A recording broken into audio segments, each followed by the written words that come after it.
Hey guys, what's up? I hope you're having a blessed up Saturday. And today we are going over day 3 of 30 days of building self-worth. I'd love to know how the first 2 days are going for you. And today we're going to be talking about something I realize a lot of high achievers do constantly.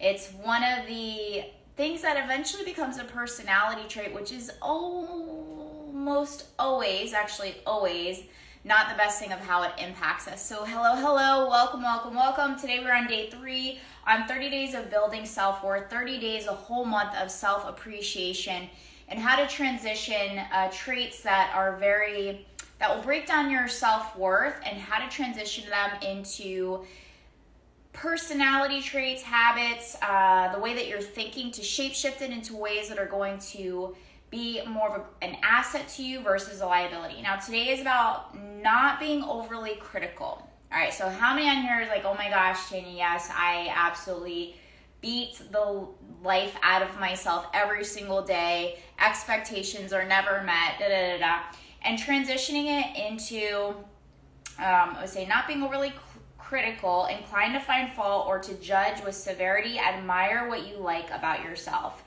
Now let's break this down a little bit more and just kind of get clear on where it comes from, how to transition it. What's going on, Jess? What's going on, Alma? And all right, so today is about transitioning that over critic, that really big judger that does break down our self-worth. Alrighty, so this is actually in Greek, they say critical is to pick or to judge. So it's inclined to find fault or to judge with severity. And we're transitioning this into admiring what you like about yourself. So today I'm going to kind of break down where this came from and what's up, Amber, Sam, and how to transition it. We're going to do exercises on how to create this as more of something that's going to be an asset to you. Now, the self-critic, what it leads to is it leads to depression, self-harm, and surprisingly even eating disorders. So if some of you have an issue or an unhealthy relationship around food, when we're constantly judging ourselves and putting ourselves down, a lot of people will use food as a crutch in order to help bypass this. So it's about expressing adverse or disapproving comments about yourself. And then, my handwriting is amazing. Many people get stuck in the habit of self-criticism because it gives them an illusion of control. This was really fascinating. A lot of times we beat ourselves up because there's this illusion that you think you can judge yourself hard enough in order to get work done. There's a difference, people be like, oh my gosh, you work so much. I love what I do. I truly do love what I do. I'm always thinking about ways of how I can support everybody and without compromising myself. And one of the biggest things that I see people do is we set these really high expectations for our workload or for your performance. And you're here and you're trying to completely skip steps all the way up here. And what happens is you create this illusional expectation, and because you don't meet it, you end up judging yourself, criticizing yourself, and putting yourself into a space of complete depression and that inner judger and shutting things down. And so when you're defining it as a tendency to use it as a way to make you work harder, but it counteracts that. I thought that was really fascinating. Defining of the tendency to engage in negative self-evaluation that results in feelings of worthiness. So when you're constantly judging and criticizing yourself, you're feeling worthless, you're feeling a failure, and expectations that will never get met, because an expectation, we talked about the other day, that we're in day 3, is instead of expectation, set standards and requirements. What are your staples that are one level up from where you are right now in your business life and your relationships? Just set up that one level up, create an imprint, a staple, so you can expand up. So in order to transition this, you want to write a list of your favorite personal qualities and skills and think about how they can help you follow your passion. Something that I did a long time ago when I started doing inner child work is I would do something called a mirror exercise. I don't know, has anybody done a mirror exercise before? A mirror exercise is like when you're looking in the mirror and you're looking yourself in your eyes and you're telling yourself what you appreciate about yourself. I appreciate your work ethic. I appreciate my resilience to get back up in moments where there's adversity. I appreciate that I consistently am seeking for how I can get and how I can achieve my goals and my visions. I'm proud of myself for constantly getting back up and trying and seeking new ways. I'm proud that I'm showing up today. I'm proud that I got out of bed. I'm proud that, like, all the things that you really admire about yourself. And sometimes if you love your hair, you're like, I love my hair. Like, I did good today. I put on some lipstick. I put on a little mascara. I got dressed today. I got out of my pajamas. I'm doing great things. And I know it sounds really silly, but sometimes we just need that little bit of an edge to be your own hype man or your own hype woman, to transition that judger to somebody of admiration. What are things that you can find within yourself, within your life, within your efforts that are going to build into you? Remember, this is 30 days of self-appreciation. This is 30 days of building your self-worth. And these things that we're talking about in the next 30 days are the little things that lead to the big things. It's a micro that leads to the macro. So that negative self-talk can lead to a negative ability to see opportunities and that negative ability to capitalize on those things.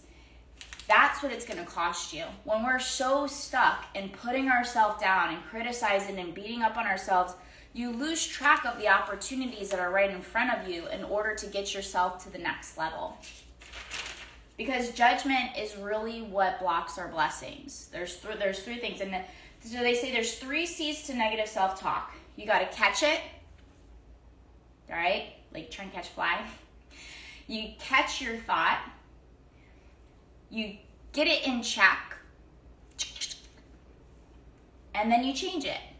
One of my favorite words you hear me say it a lot is shape-shifting. Shape-shifting is just taking something and like flopping it. So it's 3 C's to negative self-talk, is you're going to catch it. You got to have that self-awareness. But before self-awareness, there's that self-honesty. Yeah, man, I constantly judging. I'm totally putting myself down all the time. I used to be like such a liability to myself. And everything is a projection inward before it's a projection outward. So if you are really hard on yourself, of course you're going to be really hard on other people. Everything is a byproduct of how well you treat and respect yourself. Everything. So the opposite of a self-critic is somebody who has a comprehensive, a coherent, comprehensive, and a positive self-identity. How are you identifying yourself as? Like, who are you identifying yourself as? Are you consistently negative and rude and mean and abusive? Or are you encouraging? Are you supportive? Are you a friend? Are you a hype man or woman towards yourself? And just really catching that inner dialogue. And I remember one time I was at the gym, and I was going to the gym really hard, and I was working with a trainer at the time, and I was every day not looking forward to going in, and that's not really like me, because the gym is like my therapy, or my exercise my therapy, and it took me a while to build a really healthy relationship around it. And so when I was at the gym, I was like, man, I hate this. And I didn't hate the workouts. What I hated was how mean I was to myself. I was in there, I was lifting heavier every day, I was making progress, but it wasn't good enough for me. It wasn't fast enough. It wasn't strong enough. I wasn't in positive energy all the time. And so every single day I caught myself. Remember, we talked about catch it. I remember exact exercise I was doing. I was at the machine, and I was doing plie squats with that thing on me. And I'm I'm not doing it heavy enough, or I'm so weak. And I was just putting myself down, and I was like, girl, chill.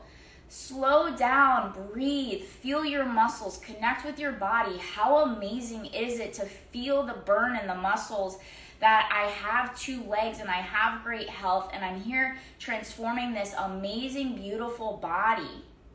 Like, how freaking awesome. And I caught myself, and that really was my self-dialogue. And it's so fascinating that negative state of energy was making me weak. That energy weakens you physically. And the moment I changed that dialogue to the encourager and the admirer versus the critic, all of a sudden I got stronger. Like, what? Really? That's it? That's it. Of course, over and over and over and over again. You still got to do the physical exercises. But I remember that completely, of that voice changing from the critic to the admirer, to the encourager, from the judger to the encourager, from the judger to the admirer, from the beat down to the supporter. And so you want to encourage your strengths and accomplishments, positive self-talk, give yourself credit for the good work. I'm here, I'm showing up, I'm efforting, I'm doing it. I'm not even trying, I'm doing it. I'm here, I'm doing it, I'm in it, I'm breathing, I'm pushing myself, I'm challenging myself in a healthy way. And I set a realistic, achievable goal. It's a challenging for me. I'm struggling here in the moment of this plie squat. And I did it. And I got like, I don't know, 30 reps or whatever my coach had me do at the time. He's like, one more. And I'm like, this is 50. But I did it. And what you're doing is you did it. And so today's blessing lesson, maybe we'll do a little theme here. Today's blessing lesson, or lesson of the blessing, I don't know, you let me know which one you like better, is to transition the judger and the critic to the admirer. I gave you a few exercises in order to transition it and shape-shift it. We have this PDF here that's written out. If you want it, just go to tanyacoliver.com/calendar. Every day I'm going to be taking these. I'm going to take them down. I know I said it was before and I didn't. I was having some issues with my phone storage, and I literally had to do a lot of positive self-talk yesterday. So I will be recording it on YouTube, and then I'm going to be pulling it down from Instagram and Facebook, and then I will be putting it on the YouTube channel, sending it in the email, so everything's organized and structured, sending it in the emails. Make sure you subscribe. If you're finding value from these, please subscribe, share them with your friends. This is for you, but you don't always have to like purchase something from me. Just do a share, engage in the conversation, drop a heart, drop an emoji, drop a diamond. You know I love diamonds. Drop the diamonds. Say hello. Let me know where you're coming in from. Sometimes it's just the engagement that allows that energy exchange. All right, it's not always a dollar exchange, it's also an energy exchange. So share the link with your people. I'm going to keep this up for about 24 hours, and this time really I'm taking it down now that I got the software up and running. But thank you all for joining me today. I love you all. I hope you have a blessed up day, and take these principles, put it into action. I'm going to be putting the step-by-step stuff inside the email. So get into the email list, tanyacoliver.com/calendar. And I'll see you guys tomorrow. All right. Bye, guys. Have a blessed up day. Thanks for joining me. Bye. Hope you loved it. See you later.